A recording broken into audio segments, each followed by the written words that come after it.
ఖమ్మం జిల్లా ఎన్కూరు మండల కేంద్రంలో వివోఏల నిరవధిక సమ్మె కొనసాగుతోంది. తమ న్యాయమైన డిమాండ్ల సాధన కోసం చేపట్టిన ఆందోళన మంగళవారం 5వ రోజుకు చేరుకుంది. ఈ సమ్మెకు వైరా నియోజకవర్గ బీఆర్ఎస్ సభ్యత్వ నమోదు ఇన్ఛార్జ్ ఆర్జేసీ కృష్ణతో పాటు వైరా నియోజకవర్గ నాయకులు బాదావత్ బాలాజీ సంఘీభావం తెలిపారు.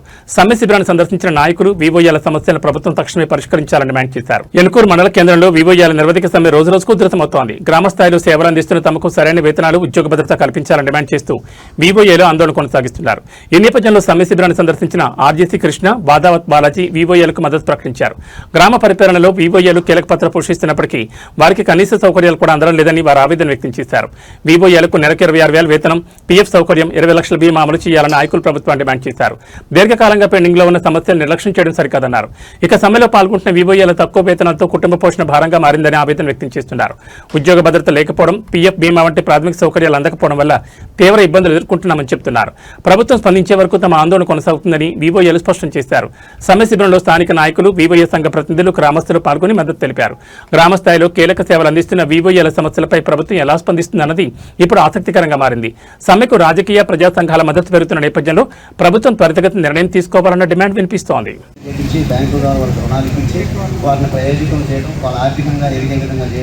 తర్వాత గవర్నమెంట్ ఏ రకమైనటువంటి స్కీములు తీసుకొచ్చినా, ఏ రకమైనటువంటి పథకాలు తీసుకొచ్చినా మేము ఆ మహిళా సంఘాల దగ్గరికి వెళ్ళి ఎంతో వాళ్ళకి తోడ్పాటుగా ఉండి ఎన్నో రకాలుగా వాళ్ళని అభివృద్ధి చేయడానికి కృషి చేస్తూ ఉన్నాం సార్.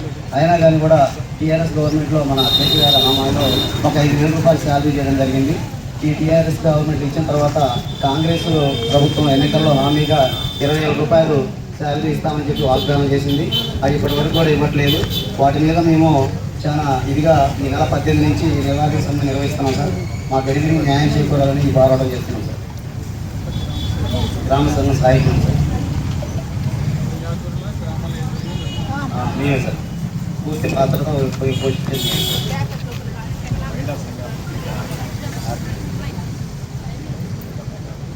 మమ్మల్ని ఉపయోగించి 4 మాటలు మాట్లాడుతుంటే సాధ్యపడతాము.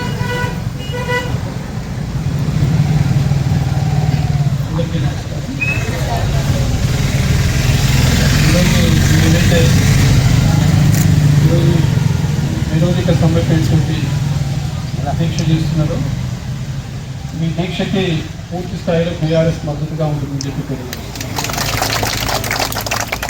నాతో పాటు పెద్దలు విశ్వనాథన్ గారు, అలాగే శేషరావు గారు, వాసి వెంకటేశ్వర గారు, మేడం అభిషా గారు, ఇతర ముఖ్యులందరూ కూడా బీఆర్ఎస్ పార్టీ తరఫున మీద చెప్పొచ్చు.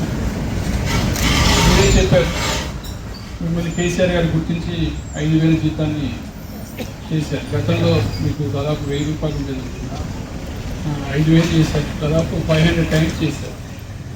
మనం ఓపిక పడితే కొద్దిగా పెరిగేది. దురదృష్టం ఏంటంటే కాంగ్రెస్ వాళ్ళు మోసపూర్తి వాగ్దానం చేసి, గతంలో రాజశేఖర రెడ్డి గారు రుణాలు ఇస్తే గొప్పగా చెప్పుకున్న రాజశేఖర రెడ్డి గారు కాదని 2,000 వరకు పింఛన్ ఇస్తే కాదు 4,000 ఇస్తామని అట్లా గందరగోళంగా మన రాష్ట్ర ఆర్థిక పరిస్థితిని తెలిసి ఉండి కూడా ఇదే బట్టి విక్రమార్క గారు ఆల్రెడీ ప్రతిపక్ష నాయకులుగా ఉన్నారు. మన ఆర్థిక పరిస్థితి తెలుసున్నప్పుడు కూడా మనం అప్పటికే బ్రహ్మాండంగా అభివృద్ధిని, సంక్షేమాన్ని 2 కళ్ళుగా అభివృద్ధి చేస్తూ కూడా అట్టడుగు వర్గాలను ముందుకు తీసుకెళ్లాలని చెప్పి సంక్షేమ కార్యక్రమాలు పెద్దగా చేస్తున్నప్పుడు కూడా వాడు కావాలని మనం 1,00,000 రూపాయలు ఇద్దాం, పెళ్లి చేసుకున్న వాడికి అండగా ఉంటుందని కాసుకోవడం ఆలోచిస్తూ ఉంటారు. అట్లనే మీకు కూడా నాకు తెలిసి 5,000 రూపాయలు ఒకేసారి 27,000 చేస్తాను మీకు హామీ అనేది కూడా మోసపోతుంది. కానీ ఏదైనప్పుడు కూడా హామీ ఇచ్చినప్పుడు మనం పిలిపించాలి. 26,000 కాబట్టి కనీసం ఎంతో పెంచడానికి వాటి సంసిద్ధులు కావాలి.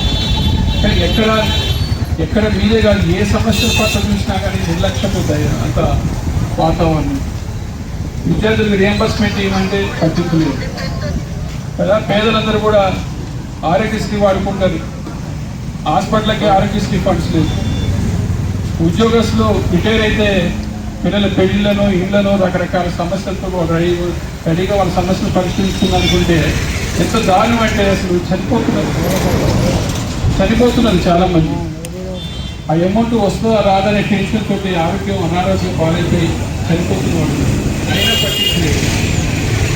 కానీ మనం పోరాడితే తప్ప ఏది సాధ్యం కాదు. మీరు పోరాటం ముందు తీసుకెళ్ళండి. ఖచ్చితంగా మా వంతుగా వైరా శాఖ మీకు అండగా ఉంటుంది. పోరాడితే తప్ప సాధించడు. మనకు తెలుసు కదా రేవంత్ రెడ్డి గారి పరిస్థితి. మనం కొద్దిగా ఎనికి తగ్గితే మీద పడుతుంది, మనం గట్టిగా నిలబడితే తగ్గుతుంది. వాళ్ళ ఉద్యోగస్తులు కొంత భయపడి వాళ్ళకి ఇదే ప్రకటించి ఏదో చేస్తారు. అవి కూడా చేయలేడు, కానీ కొంత భయపడతాయి. కానీ మనందరం కూడా ఏదైతే రేవంత్ రెడ్డి గారి ప్రభుత్వం నిర్లక్ష్యపు ధోరణి ప్రకటిస్తుందో దాన్ని అడ్డుకట్టేయాలంటే మనందరం కూడా పోరాట రూపంలో ముందుకు పోవాల్సింది. కాబట్టి మీరు చేసే ప్రతి అంశంలో మా పార్టీ పరంగా వైరా వాళ్ళు మీకు అండగా నిలబడుతుందని చెప్పి తెలియజేస్తూ మరొకసారి మీ అందరూ కూడా ధన్యవాదాలు తెలియజేస్తున్నాను.